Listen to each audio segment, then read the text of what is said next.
Non, le tourbillon n'est pas une complication. Et oui, il ne sert plus à grand chose aujourd'hui. Bienvenue dans un nouvel hors-série Les Rabilleurs où on va bien se prendre la tête. Jingle, c'est parti.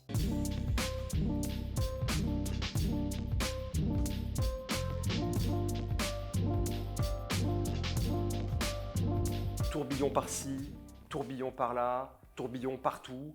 On entend tous les jours parler de tourbillon, mais aujourd'hui j'ai envie de vous en parler plus historiquement, plus scientifiquement, avec les pour, avec les contre et surtout comprendre d'où ça vient, comment ça fonctionne.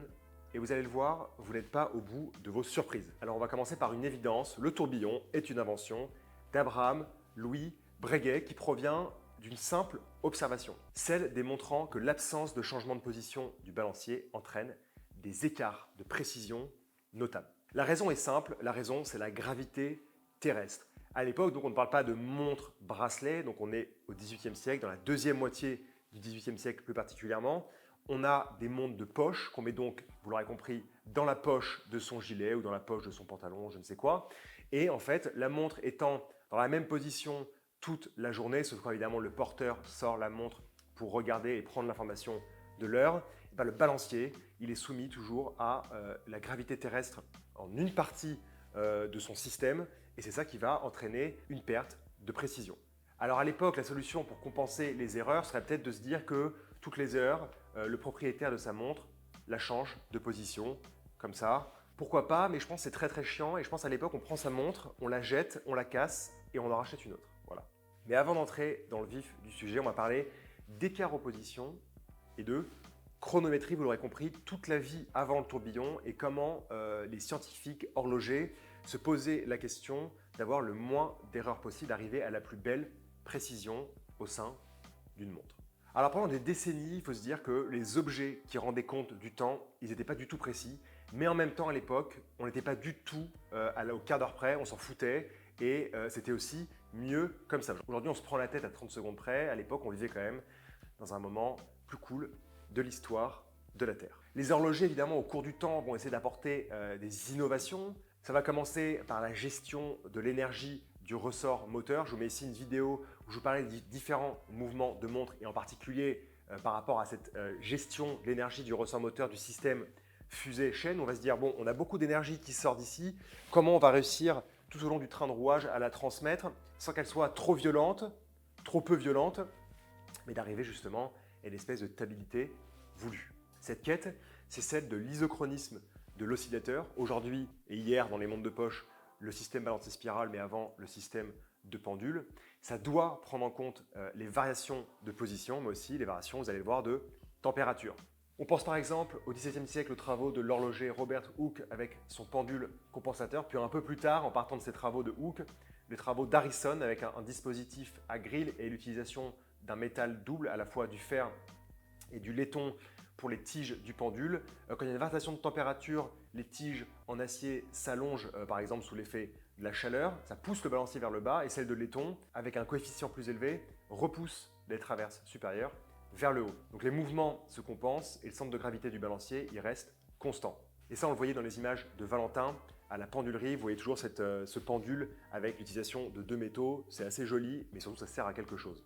Dans les décennies qui vont suivre, il y a d'autres travaux qui vont être réalisés dans le même esprit justement que l'utilisation de ces deux métaux-là, mais on va travailler par exemple sur la forme du spiral de balancier. Je pense évidemment au spiral cylindrique de John Arnold, qui vous voyez est très graphique, très géométrique, très beau, mais ce n'est pas que géométrique et très beau, il y a une vraie valeur ajoutée à son utilisation. Donc comme vous le voyez, ce spiral, il se développe de manière concentrique et il travaille complètement dans l'axe de ses pivots, contrairement au spiral plat que nous connaissons tous, dont les extrémités opposées en fait, ont tendance à exercer des efforts sur les pivots. Donc dans le spiral cylindrique d'Arnold, on a moins de frottement des pivots et on a un meilleur isochronisme. Mais ce spiral cylindrique, c'est une galère à fabriquer. Il y a des horlogers, des manufactures qui l'ont fait dans ces dernières années, mais c'est vraiment pour des pièces uniques et c'est histoire de dire on sait le faire, c'est très joli, mais c'est trop galère. Bref, vous l'aurez compris, le but était d'arriver à l'isochronisme de l'oscillateur. Et c'est exactement l'objectif qu'aura le tourbillon développé par Abraham Louis Breguet. Alors, d'entrée de jeu, je vous le dis, ce système d'Abraham Louis Breguet, il était très complexe à mettre en place au sein du mouvement et on verra que par la suite, en fait, l'amélioration de toutes les pièces d'un mouvement simple et un réglage très efficace arriveront à des précisions chronométriques aussi bonnes que sur un tourbillon. L'idée originale de Breguet, c'est alors de faire se mouvoir le balancier, son spirale et l'échappement au sein d'une cage qu'on va appeler le tourbillon, une cage rotative, au début avec une rotation d'1 minute afin de distribuer les points de friction et d'éliminer les erreurs dues à la position et aux forces qui s'appliquent sur le balancier. Ensuite, vous le verrez par des tourbillons qui vont faire leur évolution dans davantage de minutes. Et en fait, c'est l'addition des erreurs une fois la cage installée qui va permettre une moyenne plus acceptable. Si aujourd'hui, quand on parle de tourbillon, on a l'impression que c'est quelque chose qui détruit tout sur son passage, à l'époque de Breguet, il faut le comprendre comme un terme qui avait un sens ancien où vous aviez un système planétaire qui tournait autour d'un même axe. Mais le mieux pour comprendre aussi ce tourbillon, c'est de laisser la parole à Abraham Louis Breguet lui-même qui, dans une lettre à son fils, lui explique le fonctionnement du tourbillon. Alors je ne connais pas la voix de Breguet, donc je ne vais pas imiter la voix de Breguet, mais je vais vous lire en tout cas ce qu'il a couché sur le papier. Je suis parvenu, au moyen de cette invention, à annuler par compensation les anomalies dues aux positions différentes des centres de gravité du mouvement du régulateur, à distribuer les frottements sur toutes les parties de la circonférence des pivots de ce régulateur et des trous dans lesquels ces pivots se meuvent, à faire en sorte que la lubrification des parties frottantes soit toujours la même, malgré la coagulation des huiles, enfin à réduire beaucoup d'autres causes d'erreur qui influent sur la précision du mouvement. À l'époque, montre de poche dans la poche, comme ça, position verticale, centre de gravité du balancier déséquilibré, dont Breguet se dit, pour éviter ça et avoir une moyenne intéressante, on va répartir l'erreur, donc on va tout faire tourner sur un même axe. Et c'est ça, la cage de tourbillon. Voilà, c'est réglé. Merci pour cette nouvelle vidéo. Non, je plaisante.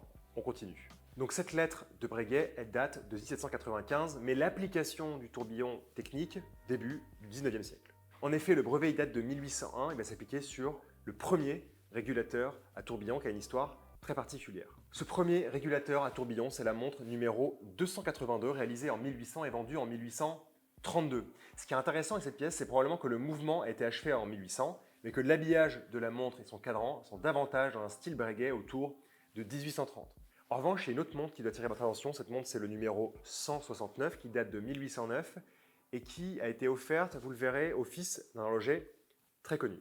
Il s'agit en effet d'un cadeau de Breguet au fils de John Arnold qui s'appelle John Roger. On peut alors lire sur le mouvement premier régulateur à tourbillon de Breguet réuni à un des premiers ouvrages d'Arnold. Hommage de Breguet à la mémoire révérée d'Arnold offert à son fils en 1808. Ce qui est génial, c'est qu'il a pris une montre d'Arnold, il a viré toute la partie oscillateur, etc. et il y a foutu son tourbillon. Donc ça fait une montre bisou avec du travail de Breguet, du travail d'Arnold offert à son fils. Tout est résumé ici. C'est ça aussi l'histoire de l'horlogerie, c'est magnifique. Abraham Louis, si tu m'entends, je viens te donner mon adresse et tu peux aussi me faire des petits cadeaux comme ça. Je serais ravi. Alors d'autres montres tourbillon verront le jour, mais détendez-vous un petit peu parce qu'il n'y en aura pas non plus une quantité phénoménale. Breguet n'a pas produit beaucoup de montres à tourbillon et il va même essayer d'aller chercher d'autres innovations techniques en faisant tourner par exemple la cage en 4 minutes, en 6 minutes. Tout ça pour vous dire que nous avons eu la joie et je remercie infiniment Breguet et surtout Emmanuel Breguet qui s'occupe magnifiquement bien du patrimoine de la marque, d'avoir mis entre nos mains une montre exceptionnelle qui n'est autre qu'une montre ayant appartenu au comte Potocki, une grande famille noble polonaise avec un tourbillon 4 minutes et l'échappement naturel qui a fait tant de succès aussi chez Breguet.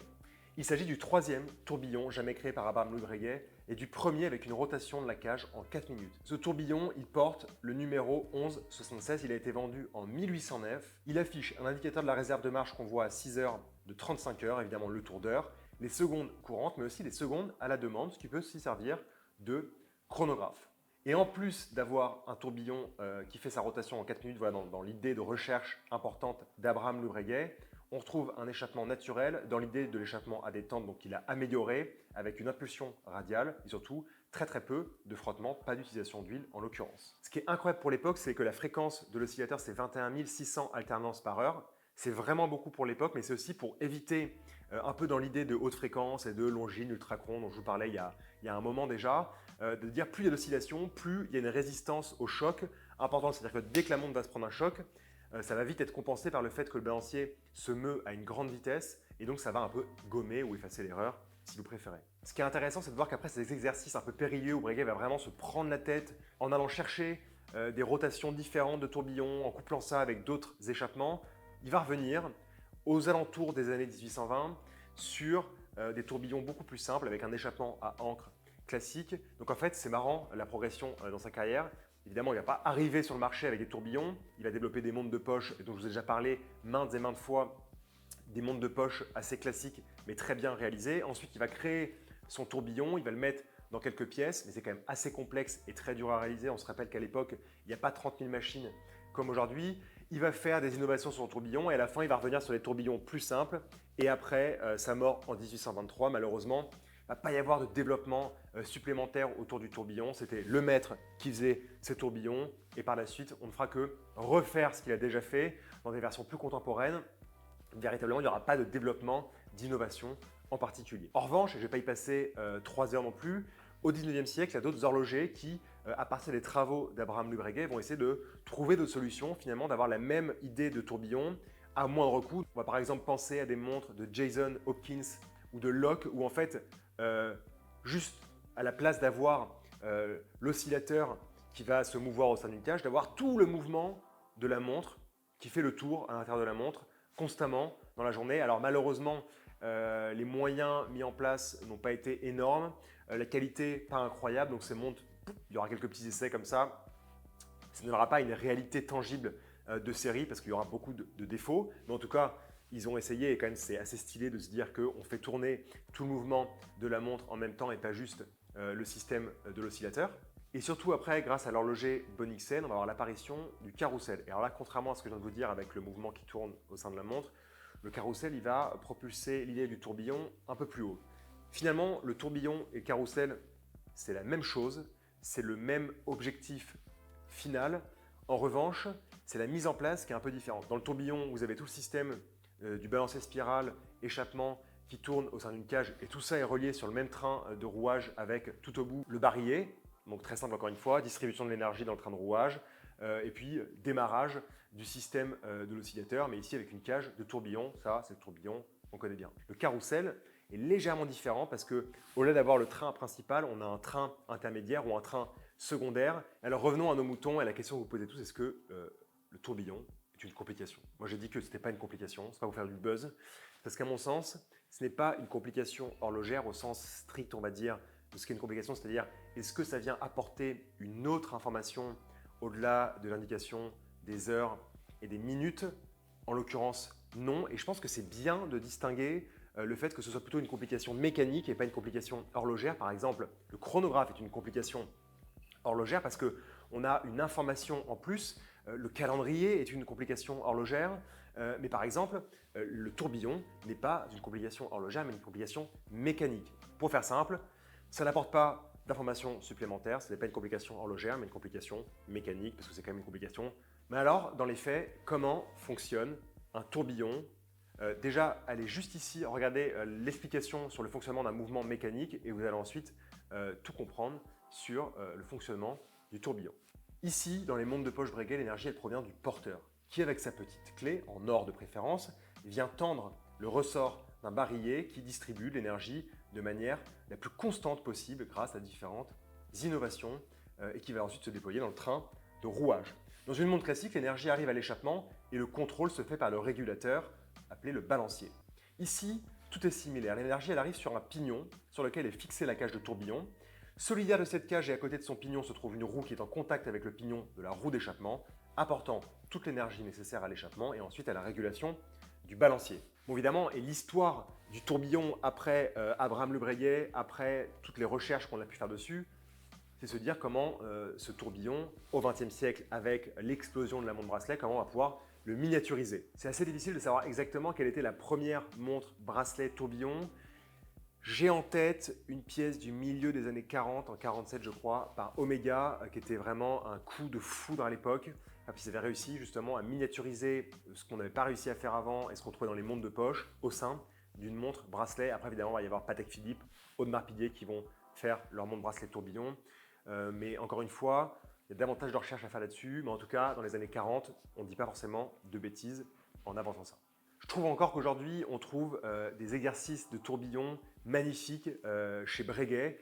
Et on a eu entre les mains la nouvelle Breguet Marine Tourbillon référence 55 77, montre que je trouve magnifique, montre que je trouve très importante pour mettre un tourbillon parce que vous avez encore l'idée, grâce à la forme des anses, de tous les travaux sur les chronomètres de marine. Donc ici, ça fait sens d'avoir un tourbillon à l'intérieur. Ce tourbillon-là, il n'est pas central du tout, il n'est pas non plus à 6 heures comme sur la majorité des montres, mais vous avez en fait un cadran des heures et des minutes qui est légèrement désaxé avec ces très beaux chiffres romains en applique argenté et à sa périphérie, vers 4 heures, vous allez avoir la cage de tourbillon qui apparaît en transparence et qui vient un peu cropper comme ça, manger le tour des heures et des minutes.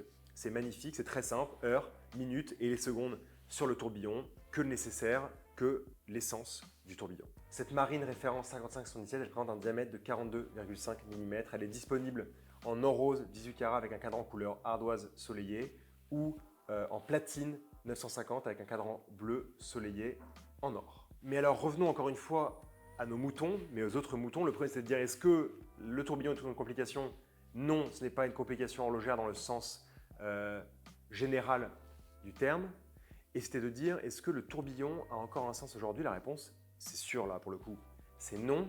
En fait, on s'est rendu compte avec les améliorations de la montre bracelet simple, du calibre de montre simple, en améliorant toutes les parties, toutes les roues, en distribuant de manière efficace l'énergie, en travaillant sur l'échappement, sur un oscillateur très bien réalisé, sur un balancier particulièrement bien réalisé, bien équilibré, qu'en fait, un bon régleur de chronomètre arrivait à des meilleurs résultats ou des résultats aussi bons qu'un tourbillon. Donc en fait, toute la complexité et toute l'intelligence du tourbillon en était réduite un peu à néant par rapport à la simplicité d'un calibre classique qui avait juste besoin à un moment de l'artiste régleur qui vienne apporter un peu sa magie et de mettre un peu toutes les petites recettes nécessaires pour que la précision chronométrique de la montre dite simple soit aussi importante que la montre avec le système de tourbillon. Et en plus de ça, c'est le porteur lui-même au cours de la journée, porteur que je suis avec cette montre-là, qui, par toutes les positions qu'il va avoir, et surtout moi, en parlant énormément avec les mains, je pense que ma montre, elle n'est pas du tout réglée comme il faut. Je pense que le balancier, il pète des câbles à l'intérieur du boîtier, mais c'est pas grave. En tout cas, je veux dire, c'est qu'on apporte un équilibre et une constance grâce au mouvement qu'on va faire dans la journée, contrairement à la montre de poche qui était toujours dans la même position. Là, aujourd'hui, on bouge partout, donc les effets se compensent. Aujourd'hui, le tourbillon, il a une double vocation. Le premier, c'est un hommage aux grands horlogers que la Terre a connus, en particulier évidemment son créateur Abraham Louis Breguet. Et l'autre point du tourbillon, c'est quand même la maîtrise horlogère de dingue, parce que créer un tourbillon, même si les technologies sont aujourd'hui beaucoup plus avancées, et le régler, c'est pas si simple et aussi ça demande plus de fragilité, donc il faut pouvoir anticiper tout ça et répondre à tout ce qui est des charges beaucoup plus strictes dans un tourbillon. Alors du coup, en conclusion et en ouverture, je vais vous dire que le tourbillon, il n'a peut-être pas encore dit son dernier mot, il y a peut-être encore du futur pour le tourbillon, en tout cas pas dans la forme qu'on connaît aujourd'hui. Il y a quelques marques, quelques indépendants qui ont travaillé sur des tourbillons triple axe. Alors c'est sympa, c'est très compliqué, mais encore une fois, ça ne sert pas forcément à grand chose pour vraiment arriver à un résultat chronométrique aussi bon qu'un très très bon chronomètre bien réglé. En revanche, il y a des horlogers, des mathématiciens qui sont posés sur la question de savoir combien d'axes devrait avoir un tourbillon pour être utile. Mais en fait, le nombre d'axes ne suffit pas puisqu'il faudra aussi faire varier la vitesse du tourbillon en utilisant des engrenages elliptiques. Donc là, on arrive dans un degré de complexité jamais atteint. Et peut-être qu'on verra un jour la naissance d'un tel tourbillon. En tout cas, aujourd'hui, on va rester au tourbillon simple, et c'est déjà pas mal comme ça. J'espère que vous aurez compris un peu plus la technique du tourbillon, l'histoire du tourbillon, et vous pourrez toujours être aussi admirateur de sa danse sur un poignet ou alors sur les belles images de Valentin avec ce fameux tourbillon 1176 du comte Potocki. En tout cas, voilà, vous avez ici tout à peu près synthétisé sur le tourbillon. J'espère que ça vous a plu et on se retrouve très prochainement pour un nouvel hors-série sur une complication ou non. Mais en tout cas, on va apprendre des choses et c'est le principal. On vous aime. Merci.